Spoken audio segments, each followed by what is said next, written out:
I'm Aimee Pruitt, founder of Radiant Yoga and Wellness in Columbus, Ohio. I'm Lisa Dumas, creator of Worrier to Warrior Yoga Therapy. The word radiant is often used in Ayurveda as a state of being in response to balancing practices. A warrior can be embodied by learning to skillfully navigate the light and dark of life on and off the yoga mat. Welcome to continued conversations intended to inspire presence, perspectives, and an open heart.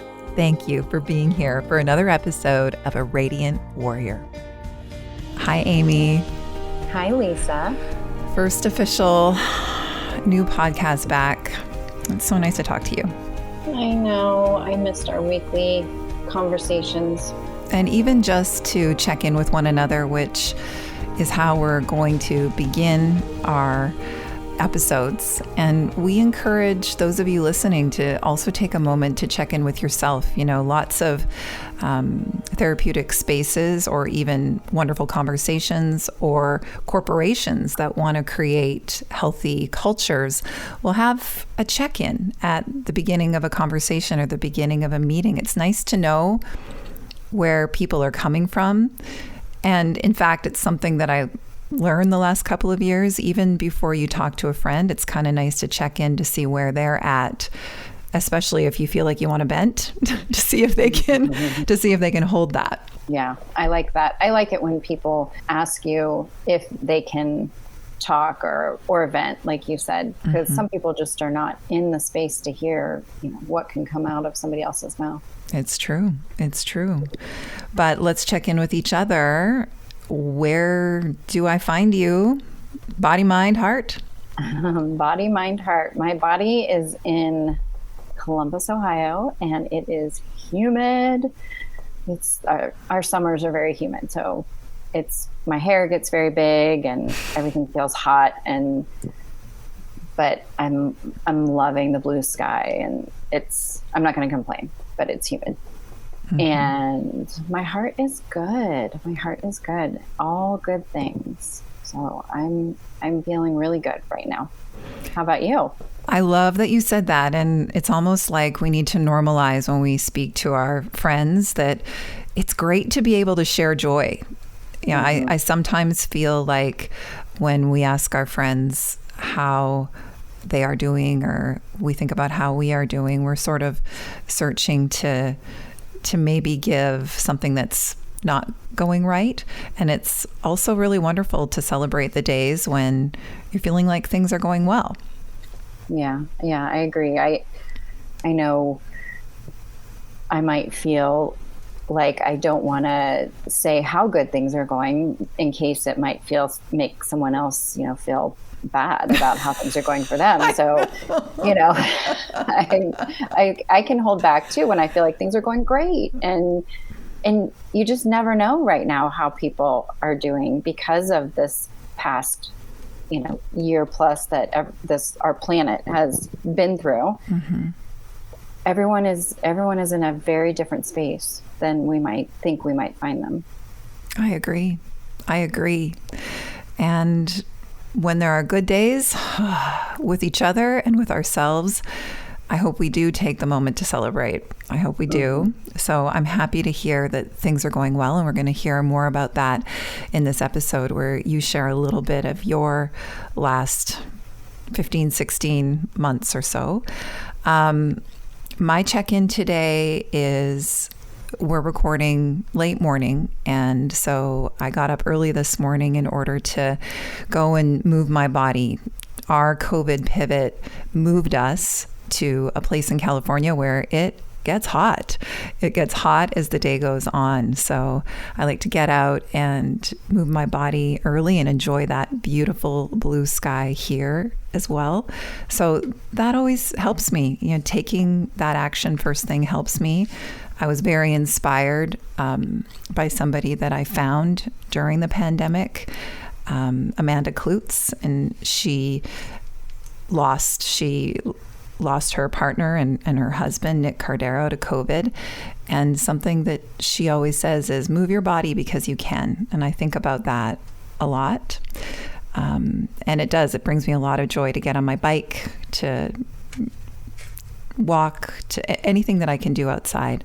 But here we have to do it while it's not super, super hot as it gets, which, piggybacking on what we were talking about in our podcast last week, where we had a replay of last year's podcast where we were talking about Pitta and the Ayurvedic dosha that is symbolic of the element of fire, and how heat in our outer world can start to create more heat in our bodies and minds, and that can translate to maybe increased frustration, irritation, control, all of that. I do observe that. I do observe that in my world. It's very interesting, and it helps to have compassion when you realize how much we are affected by the world around us. So that's just a bit of an aside about living somewhere a little bit warmer. Mm-hmm.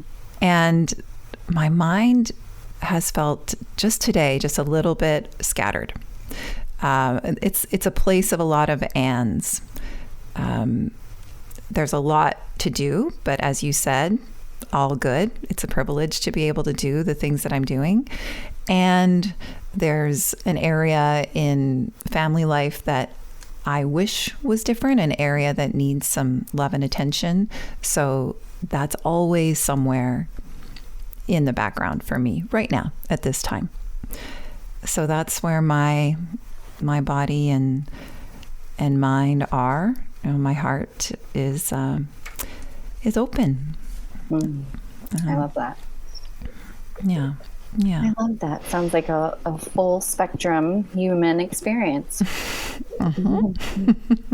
Changing day to day. And the one thing that we can count on when we are experiencing frustration or irritation or pain or wishing something was different is that everything will change. Yes, absolutely. There has been so much change in both of our circumstances over the past year. You and I have chatted, but not as often as when we were doing the podcast. And each time I talked with you, you felt just a little bit differently about the fact that you were a new business owner when all of this went down. And you've talked really openly about your baby, Radiant Yoga and Wellness in Columbus. And I just want to share with our listeners that I don't know anybody who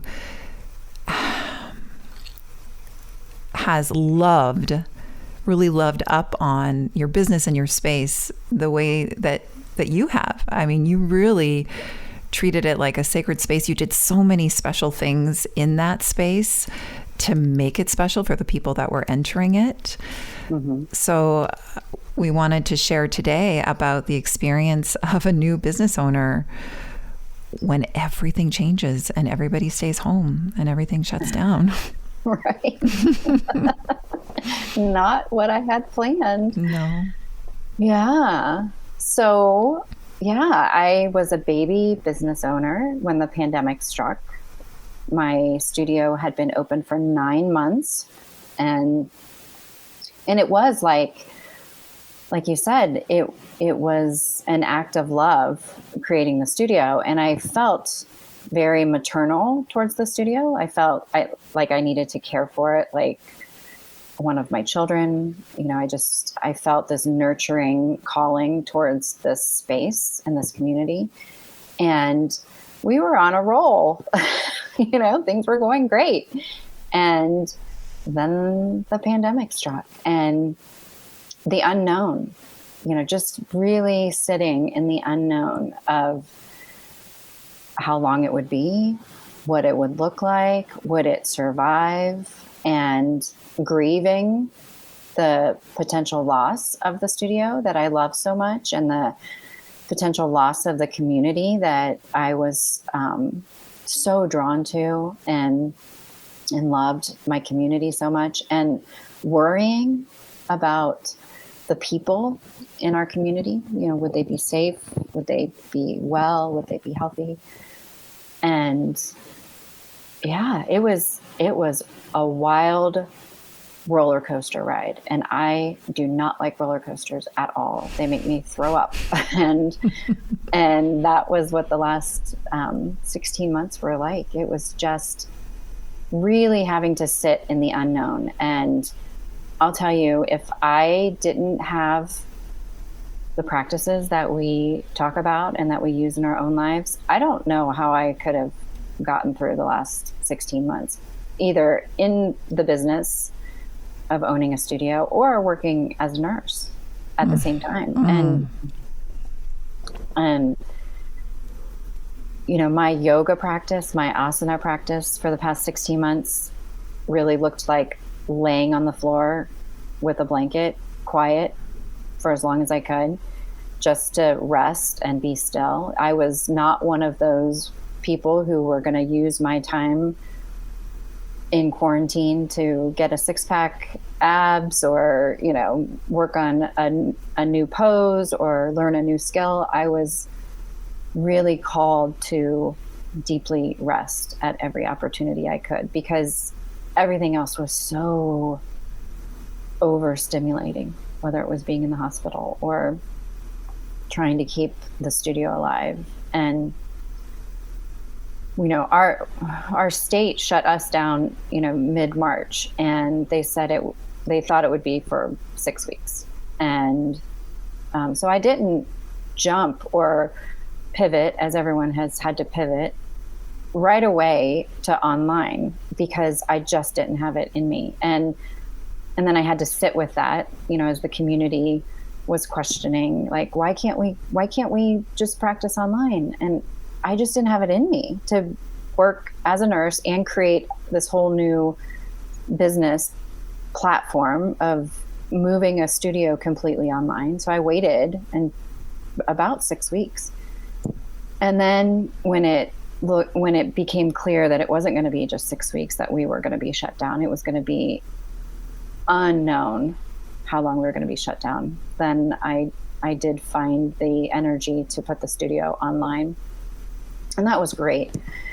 You came to teach through Radiant Yoga, which that was one of the gifts of COVID, is that you could practice and teach and guide our community weekly. And our teachers just stepped up and learned new things overnight on how to teach yoga online, because we weren't doing that. You know, a lot of teachers had never taught online, and it was a whole new modality to learn, and lighting and sound and microphones and Zoom links and I want to interject about you. Something I really admire about you is I also felt like you didn't rush the process, because you really wanted to learn about it and find the best user experience possible, because a lot of technology came out, right? It just speaks to our adaptability. So much technology came out to make it more streamlined for studios that were teaching online, for both the teachers and the studio owners and the participants as well. So you took the time to research. This is something that I love about being in partnership with you, because I am more like jump in, and you are thoughtful and you take the steps and you want to have the structure. I love that about you. So I also feel like just what I know about you, it wasn't necessarily all that you didn't have it in you, but you needed to process and you needed to find the best way that was going to answer all the questions and fix the issues that you were probably pre-thinking about. Which also brings me to another question that I have, because you are strategizing, you are holding a lot in your mind about what you do as a nurse, and then, you know, as a matriarch of your family there in Columbus, and now the matriarch of this studio. You're holding a lot in your mind, yet you took the opportunity when you could just to rest. That in itself is a discipline, I feel. You know, because I've been faced with, and I think a lot of people can relate, the choice, okay, I've got some space here. I could rest, but sometimes, especially because of COVID, the need to distract as well felt more ever present than ever. Like, what can I do to offer myself just a little sweetness or a little respite to take my mind off of all of the noise and the stages of grief that people were going through, and that unknown. I mean, how did you have the discipline to say, no, I'm laying on the floor with a blanket now? What was that process for you? Well, for those who have listened to our podcast for a while, they know that the great work of my life is overcoming burnout and grief. And here I am now faced with COVID, which would potentially throw me into the worst burnout and the worst grief I had ever faced in my life. And so recognizing that this is what COVID is bringing to me now, that I might face the greatest grief of my existence with the potential loss of friends or family members or my business, or, it made certain things seem very trivial.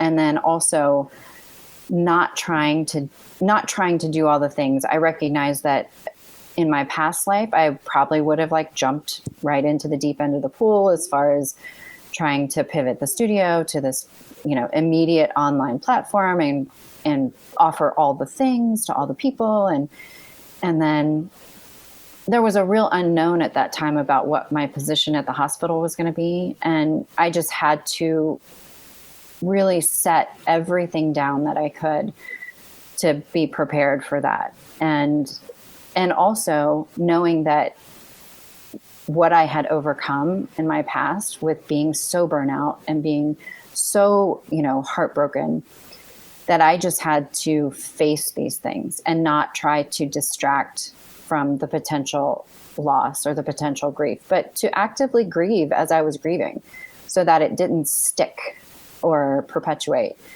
And so when I was lying on the floor with my blanket, so often I was grieving, and I was feeling it in the moment and allowing it to move through me and not tucking it away somewhere to be dealt with later, which is what I could potentially do. And so I just felt like all the gifts of all the studies of yoga and Ayurveda weren't to, get me into a backbend or get me into a deep forward fold. They were to let my heart remain open and allow things to come as they were going to come, and allow things to go and let go of things that, I might have to let go of, and letting go of the studio during that time. My community here is just amazing, and they would email me and they would send me letters and cards, and they knew I was working as a nurse and they were worried about me. And, it was just, they kept me going. They lifted me up, and it felt very much like a family, this community. But they would check in too and be like, hey, do you have any plans on, when you might open the studio back up? Because we were allowed to open back up in, with a lot of COVID protocols in place. We could have opened back up to in-person classes last June. And knowing what I knew and what I was seeing in the hospital, there was no way I was going to put people in a room together for an hour, moving and breathing. I just couldn't do it. And I know that other studios did it successfully without outbreaks in their studio. And I commend them for their bravery. I just didn't have it in me I was so worried, and the potential for harm I felt was greater than the potential of putting a nail in the coffin of my business. And I had to just sit with that, that my choices were different than other business owners. And I had the privilege to be able to weather things as far as I did. And I know that's a privilege. And I acknowledge that. And I couldn't do it. And I didn't know if the business would survive. I didn't know if the business would survive until probably April of this year, that we were going to make it. The timing was going to come down to how long could I hang on to the space versus how long was COVID going to ravage our community. And vaccines saved everything for, it's saved our community's health. It has saved lives. It will continue to save lives. It is going to save our economy. It's going to save businesses. And that's the one thing that turned everything around for me. It changed everything inside the hospital when vaccines came, and it allowed me to keep my business. So I'm a huge vaccine cheerleader. If anyone has any questions about that, I am all for those who can get it to get it. And I think it's what will save us in the end. I was about to highlight that. Having you in my life throughout COVID, having you not only be in the yoga and wellness world, but also be a registered nurse who saw, as you said, firsthand the ravages of what we were experiencing and the toll of what we were experiencing. Nobody could minimize it to me after having talked to you. And so, yeah, you're saying it out loud. And I love that we're saying it out loud, because I suppose you own a yoga studio. I'm a yoga therapist. We're in the yoga and wellness world, but we are yay science. Yay science. Yay science. I believe in science. And I know that's when the tables turned for you, when you started to believe, because you are understanding the back end of the effectiveness of vaccines and that health is a public issue. So I knew that that's when the tide was turning in your heart, that you started to have hope. And that gave me hope too, just because you have information that many people don't within that industry. Yeah, and I think the information is available to anybody, but I do think when you have a personal experience also that can, of course, directly affect your belief system. And yeah, COVID scared the hell out of me right off the bat, and continued to until I saw the effects of vaccines. And when I got my first vaccine, I cried, and when Us my too. parents, I know, and then when my parents got theirs, I thought, oh my God, they're gonna make it, because they were at the forefront of my thoughts all the time, that COVID was gonna kill my parents, and being so afraid of anybody coming in contact with them. And my mother calls me her warden, of her prison that she jokingly says I put her in, and if anybody enjoyed quarantine, I think it was my parents, because they have a beautiful relationship and they have a lot of fun together. And so for them to be stuck together was such a blessing, that they could come up with new ways to entertain themselves, and new interesting things that they could learn about during quarantine.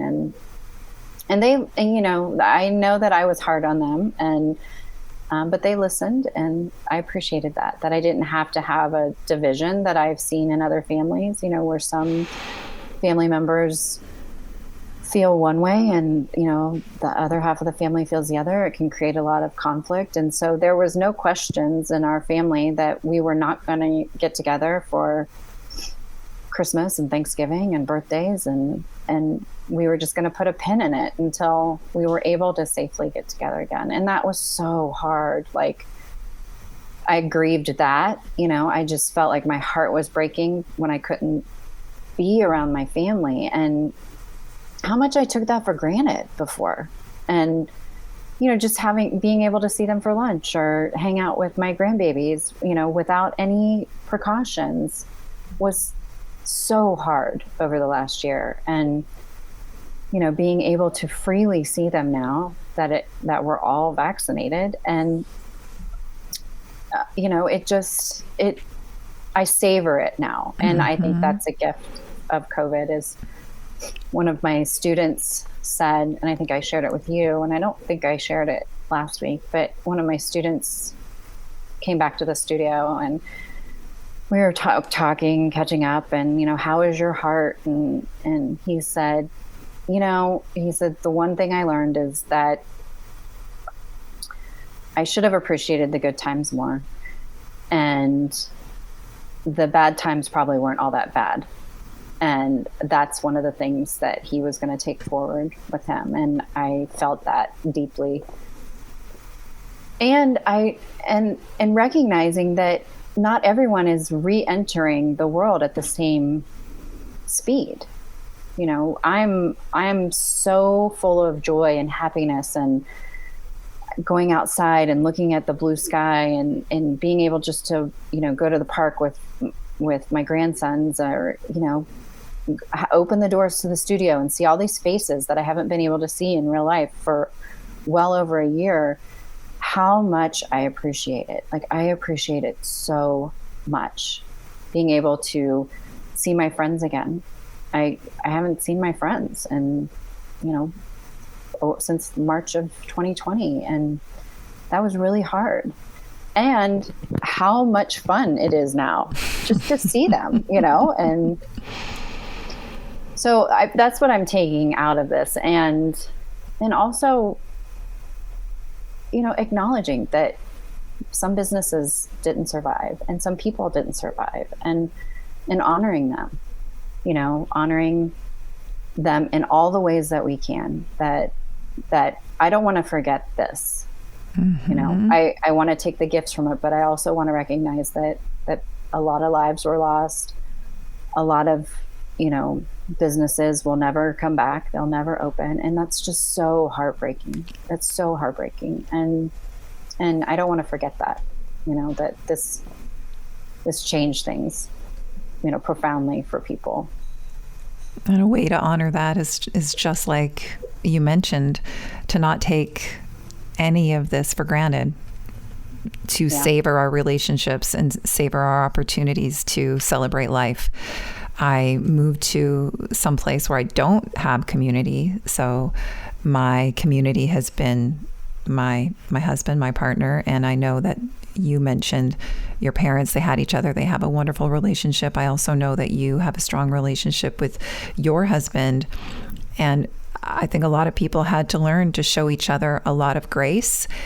And a lot of people's relationship did not make it. Mm-hmm. And so one of the best ways to honor that is to savor and appreciate and not take for granted what it is that we do have. Can you share, I know that both you and your husband, Jeff, you're in the healthcare profession. Mm-hmm. And how does one show each other's grace when you might be just raw? You might households of people under such intense stress. What are some practices that we can think about when we're in relationships that are under stress? I think for us, one of the things that we're really good at is recognizing where the other is, and not taking it personally, and supporting each other in all ways. And I was really thankful that when I was having complete meltdowns, he wasn't at the same time. He could kind of hold space for me and just, be a sounding board and, be present for me. And then vice versa. When he was having, worse days, then I could hold space for him and be just present for him, and not take personally if he is angry or upset about what was happening in the world. There was a lot to be angry about last year, a lot. And I felt very angry a lot about a lot. Yeah, I was angry quite a bit. and he, he just let me be angry, and I wasn't angry at him, and he wasn't angry at me, but we were, it was very, and just letting that anger flow and not trying to put any other kind of face on it. So I think we just honored each other's emotions and came out much stronger, having gone through this together, having us both be in healthcare. And we, we were both, I think, worried for each other's safety. What was going to happen to either one of us? Were we going to get sick? Were we going to, and I think he and I both even said it out loud. We felt like it was inevitable that one or the other of us was going to get sick from this, because it wasn't 100% foolproof. Wearing PPE or, even encountering people in the hospital or in the healthcare setting that he's in. And I think we just thought it was kind of inevitable. And then masks really do work because if him and I could both, and our coworkers could all, make it through this, as unscathed as we did. Now, we had coworkers and colleagues who did get sick, and, that was hard and that was scary. We were just really living in the moment with each other, and we ate a lot of good food and we, the things that we could do to bring some happiness or sweetness, like you said, into our lives. Like we ordered a lot of takeout, and, I've definitely put on the COVID 20 pounds that you hear people talk about. And I don't care, I just think we made it. And if I come out of this 20 pounds heavier, so be it. A few things there. Actually, you've said a few things that I do want to highlight too. I hope that that's where people can give themselves grace, because it is also just a survival thing. When our bodies are faced in uncertainty and unknown, it's not going to be a time when we are going to get those abs. Typically, that's where I hope people can give themselves grace and let go of the shame that is going to be perpetuated by diet culture, that now we need to lose those 15. Here we are merging. So right back to it, everybody. And then when you were speaking about your relationship, part of that is simply your constitution, but you said something so important that has been a huge lesson for me, living 24/7 with my husband, and we both work from home. Is recognizing what is ours and what's theirs, and recognizing that anger is not ours, that somebody else's anger belongs to them and not to us. That is a huge lesson. And especially for those of us who our go-to is shame in the face of anger, that is a lifelong lesson. So it's an important reminder that for you and Jeff comes easily. And so you said it within the context of a larger conversation. We just didn't take it personally, but that's huge. That has to be a huge inner reminder when I'm faced with, frustration from another, is that's not mine. That's not mine. That's not mine. Yeah. And it's not taking yours to take on, and it's not yours to make better. But how nice it is to have somebody just there, just witnessing your experience and not getting involved.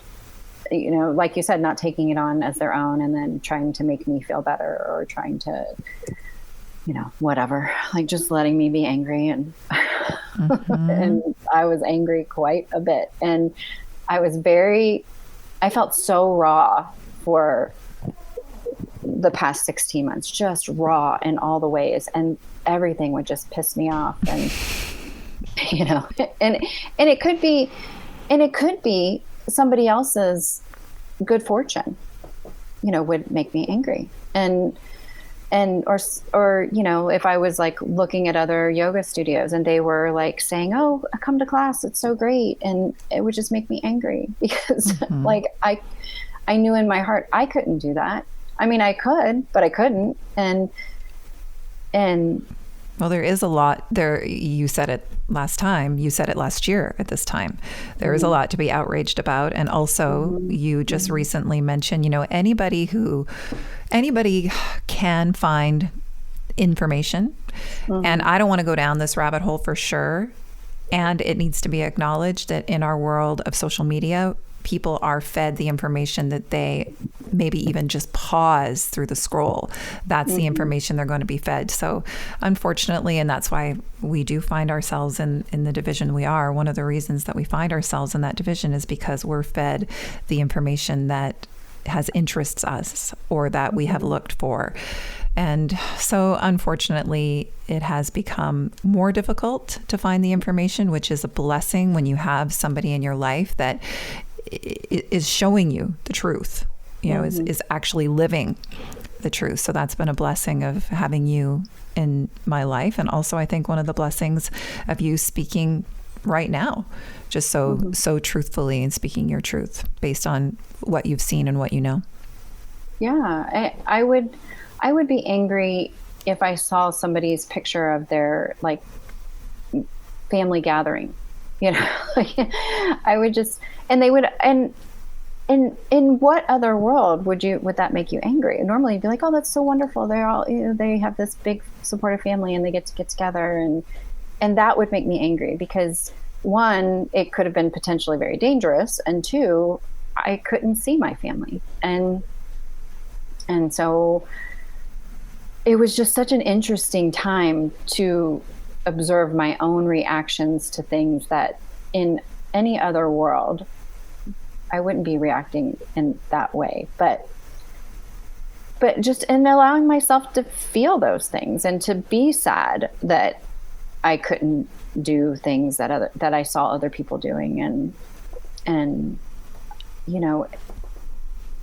being reminded daily that we were still in a pandemic when I felt like there were parts of the world or parts of our country that just wanted to be done with it, and so they were just going to be done with it, and we weren't done with it yet. And well, anger too is always not well.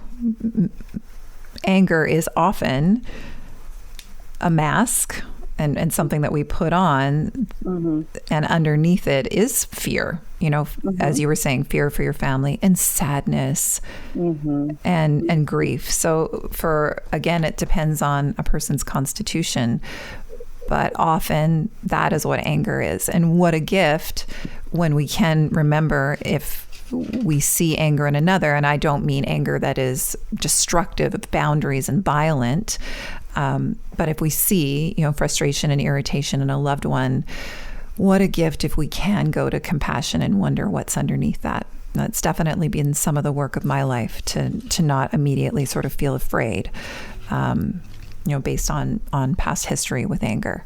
So it's a really good reminder. It's interesting that we're having this conversation that's centered around anger when we are coming into Pitta season. And I also love that your practice is getting to know yourself. I haven't asked you this.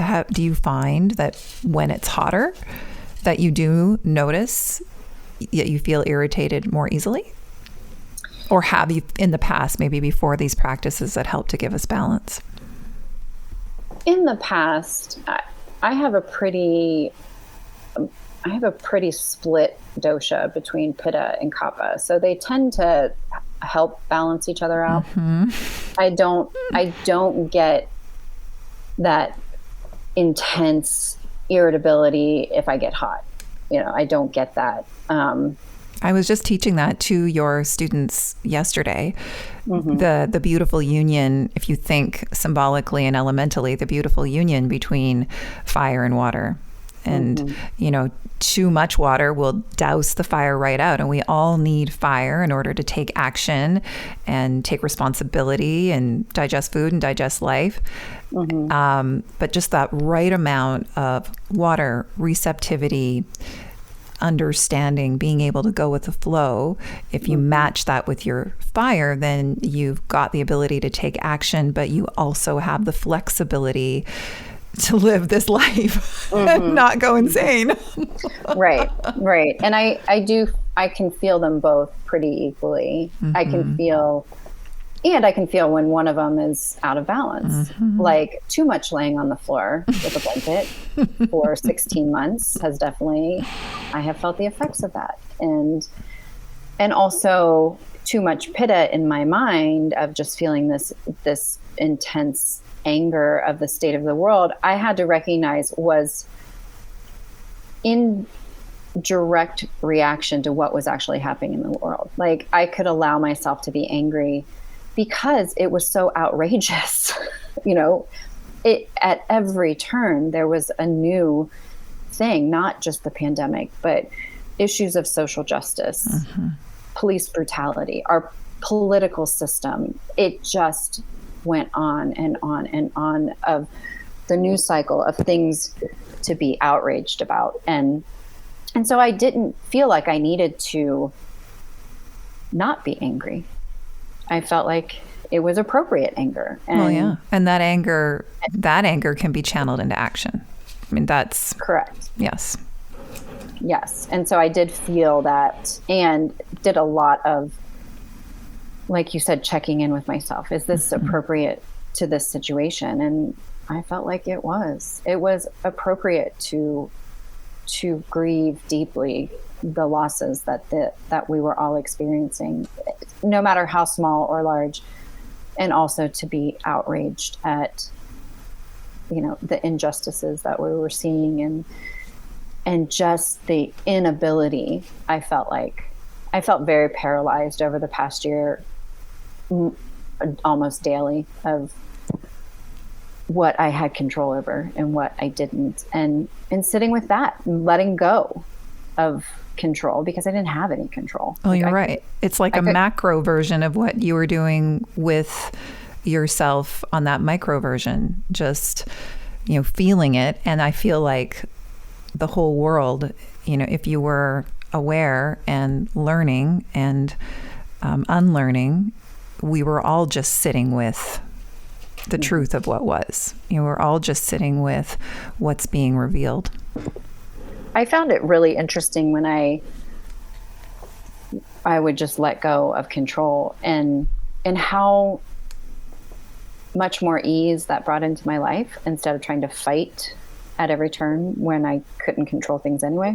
And watching other people who really tried to control their situations or turn away from, they just wanted to move past things. And a lot of stuff we couldn't move past. You couldn't just pretend that, the pandemic was going on. And the people who pretended that it wasn't going on seemed to be then really frustrated when they were confronted with the reality that, yes, the pandemic is still happening. And I found that interesting, trying to watch people navigate as if things were quote unquote normal, instead of just honoring that nothing was normal. And maybe that might be an easier path to take, just sitting in the unknown. For me, that was easier for me. And I know that, that wasn't the case for everybody, but yeah. And we'll get into that a little bit more next episode, because that was a lot of my work over these past 16 months, is working with a lot of young people who don't have the tools and the skills yet, and the mental health crisis that was just rampant. That was a big part of what I experienced and worked with, very close to me, and then with a lot of different young people. So, and also a expressive Bowie in the background. And with that, let's have our check out, because we'll check in and then we'll check out of every one of these conversations, because we found last year when we were recording this that we would come into a conversation one way, but then, we all know how we feel after we've had a talk with one of our friends, and we get out of our own particular way of looking at the world and our own lens, and we hear ourselves in the words of somebody else, and we become inspired and we feel more connected. And so just briefly, because full disclosure, I have another work appointment, but briefly, I have one of those sessions. The way that I'm feeling now at the end of this conversation is just even more inspired to remember what I have control of. Just to continue that. That is just a continual practice to remember what I have control of and just take care of my side of the street and notice if I'm taking things personally and just continue that practice. And also a lot of gratitude to have somebody like you in my life. They say that the 5 people that you spend the most time with are some of the people that define who you are. And I have, even though we haven't talked that often, I talk to you a lot more than a lot of other people. Like there wasn't a lot of isolation. I'll get into that next week, but there was with, just all the changes we were creating. But so I'm glad that you are one of those people that I can regularly check in with. I feel very much the same. To check out of this conversation, I just want to continue to live in that slowness of being able to savor things and not feel so rushed to get everything done or do more, be more, build more, but to just savor what's right in front of me. Thank you for listening to the Radiant Warrior podcast. If you found it valuable, please leave us a positive review to help others find it. And please check out the Radiant Warrior podcast on Instagram and Facebook to leave us your questions and find out where you can come and practice with us next.